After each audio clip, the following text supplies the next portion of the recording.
Alors écoutez, moi je suis arrivée au snack il y a 5 ans et déjà avant j'en avais entendu parler en commençant ma carrière de jeune autrice de bande dessinée.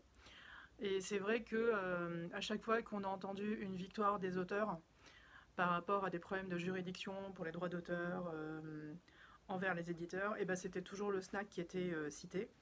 Donc c'est très naturellement que je me suis tournée vers eux quand on a eu des problèmes.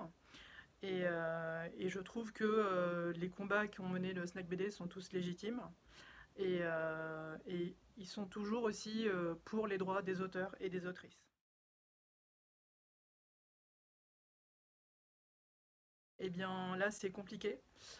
C'est compliqué parce que quand on regarde le camembert du livre, on s'aperçoit en fait que beaucoup de ce camembert vont dans les poches d'intermédiaires, notamment tout ce qui est diffuseur et distributeur.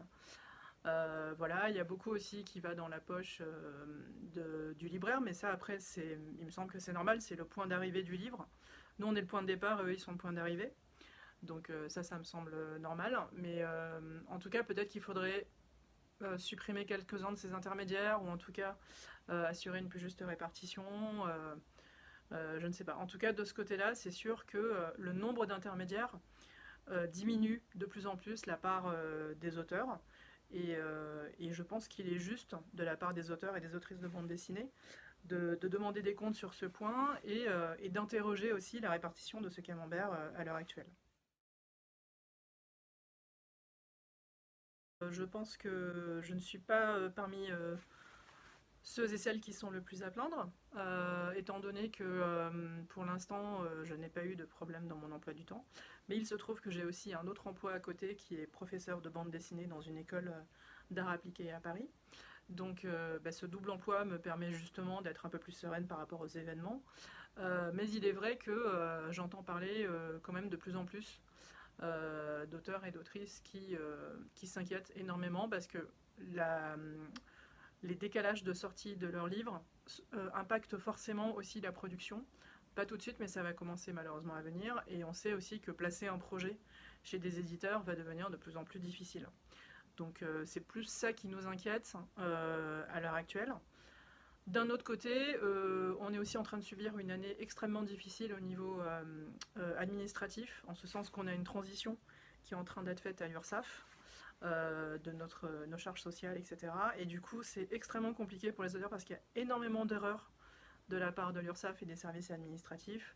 Il y a un suivi qui est pas du tout sérieux, qui est absolument désastreux aussi de ce côté. Et il y a une très juste colère chez les auteurs et les autrices actuellement sur ce point qui s'inquiète énormément. Et du coup, forcément, ça a un impact aussi sur leur état actuellement pendant la crise sanitaire. Également, il y a aussi, assez secondairement, mais quand même, je pense que ça a un impact. Il y a un impact sur leur vie sociale, sachant que les festivals de bande dessinée sont souvent en fait des moments où on sociabilise pas mal. On sort de notre atelier, de notre chambre, on quitte enfin notre table à dessin ou notre écran d'ordinateur pour aller à la rencontre des lecteurs et rencontrer aussi les gens du milieu de la bande dessinée. Et en fait, on a perdu en fait cet aspect social, comme beaucoup d'autres professions, hein, bien évidemment.